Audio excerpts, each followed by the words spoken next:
आपको 15 लाख मिला नहीं क्या? नहीं, मुझे 15 लाख नहीं मिला भाई। हम तो वेट में, हम तो चाह रहे हैं कि आप इनकी परमानेंट जॉब कीजिए। मेरा 15 लाख भी ले ली। बंदी लाते हैं और व्यापारियों को समझ में नहीं आता, कृषि कानून लाते हैं किसानों को समझ में नहीं आता है, नोटबंदी करा देते हैं, जनता को समझ में नहीं आती है। न्यूज़ हंट में आपका स्वागत है। मैं हूं अब्दुल्ला अजीज़। मोदी जी ने एक स्कीम लेकर के आया जिससे देश के युवाओं को रोज़गार दिया जाए, लेकिन युवा जो है इस स्कीम को एक्सेप्ट नहीं कर रहा है। उसका जो है विरोध प्रदर्शन कर रहा है और हर जगह पे आगजनी कर रहा है। आप देख रहे होंगे कुछ तस्वीरों में, कुछ वीडियोज़ में जिस तरीके से ट्रेन में आग लगाया गया, भारतीय जनता पार्टी की जो ऑफिस है उस कार्यालय को जलाया गया।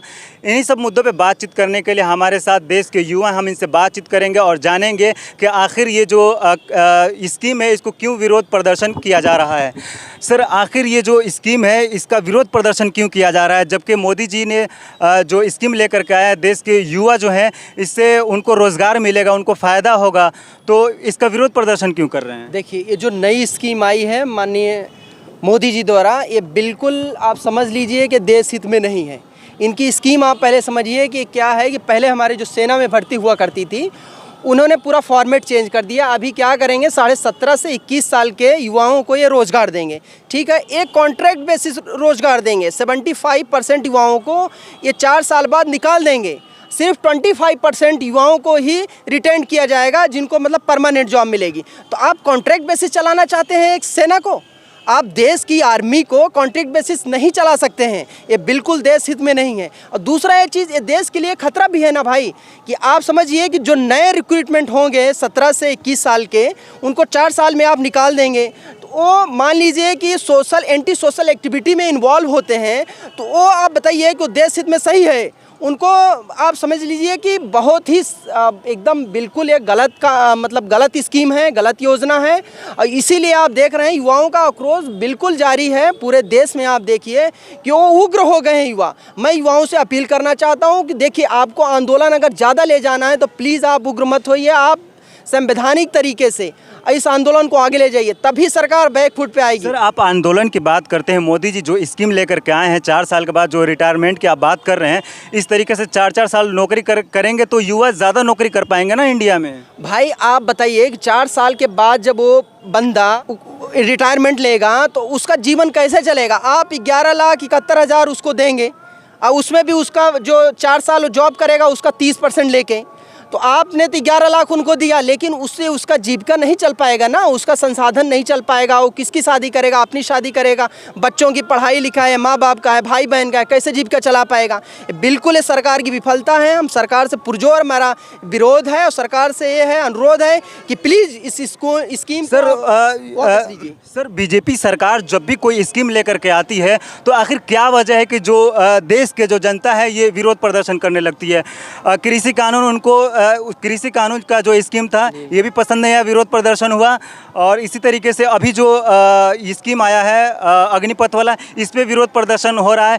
और मतलब इससे पहले भी बहुत सारी स्कीम लेकर के आए मोदी जी, फिर भी आखिर क्या वजह है कि जनता विरोध प्रदर्शन कर रही है? देखिए, जनता जागरूक है, जनता जानती है कि ये देश हित में है या नहीं। जो भी देश हित में रहता है पूरा समर्थन करता है जनता, लेकिन ये जो स्कीम आई है देश हित में नहीं है भाई। ये हमारे, आप समझ लीजिए कि जो भी हमारे सैनिक तैयार होंगे उनमें एक्सपीरियंस कमी होगी। आप ये चीज़ देखिए। उसके बाद क्या है कि हमारी जो रेजिमेंट चलती है उसके लिए भी खतरा है। आप पाकिस्तान है, चाइना है, हमारे दुश्मन सर पे बैठे हुए हैं कि कौन सी कमी हम पा जाएं, इन पे अटैक करें। आप बताइए कि जिनको एक्सपीरियंस नहीं रहेगा वो कैसे हमारे नौजवान सैनिक हमारे कैसे लड़ पाएंगे?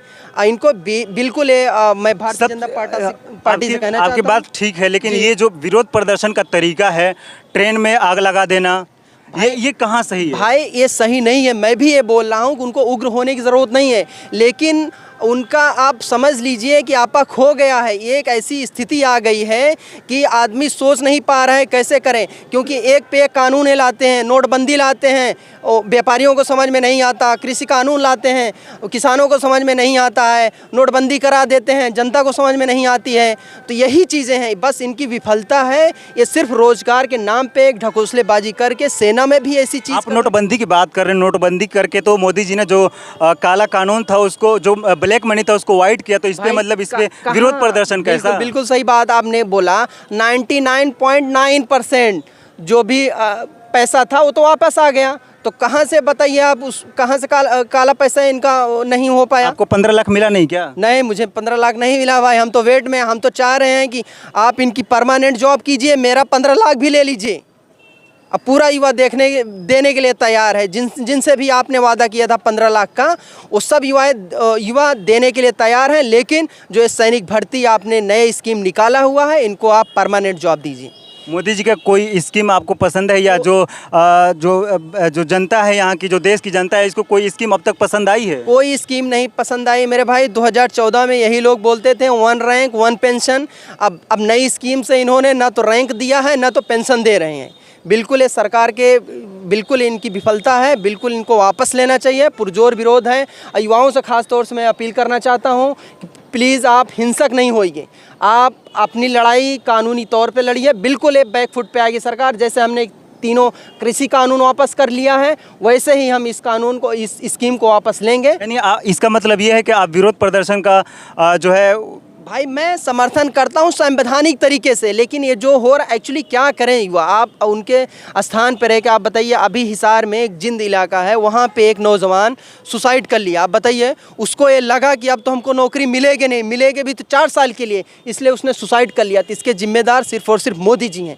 मैं उनसे अपील करना चाहता हूँ कि और भी आत्महत्या लोग ना करें, इसकी वजह से आप स्कीम को आप बैकफुट पे ले लीजिए। ये जो देश की जो जनता है, ये महंगाई से परेशान नहीं है क्या? महंगाई से बिल्कुल परेशान है भाई। अब बताइए, जो मेरी माता, मेरी दादी, जो माता श्री जो हमारे 400 में गैस भराती थी, अब मैं वही 1000-1200 में भरा रहा हूँ। तो महंगाई की मार नहीं है भाई, महंगाई चरम पे है। 30 सालों का आप रिकॉर्ड देखेंगे तो चरम पर है महंगाई। मोदी जी तो कहते थे कि हम आएंगे, हमारी सरकार आएगी तो हम महंगाई कम कर देंगे। इस पे आपको नहीं लगता है कि सिर्फ और सिर्फ एक छलावा था? भारतीय जनता पार्टी ने भारतीयों के साथ एक छलावा किया था, उनका झूठे वादे थे, वो सब सामने आ गए हैं और कुछ भी नहीं। महंगाई बता तो रहा हूँ 30 साल के चरम पर है, बेरोजगारी 45 साल के चरम पर है। आप क्या कर रहे हैं? चलिए, आपसे बात करने के लिए बहुत बहुत शुक्रिया। ये देश के युवा थे, और जिस तरीके से पूरा हिंदुस्तान जल रहा है, और जगह जगह पे ट्रेन में और जगह जगह पे जो है आगजनी की जा रही है, विरोध प्रदर्शन किया जा रहा है। देश के युवा जो है अग्निपथ जो स्कीम है, इससे बिल्कुल भी राज़ी नहीं है, इसको वापस कराना चाहती है, और ये मांग करना चाहती है कि जिस तरीके से पहले सेना में नौकरी दी जाती थी, उसी तरीके से दिया जाता है। आप इसके बारे में क्या सोचते हैं, हमें कमेंट बॉक्स में ज़रूर बताएंगे।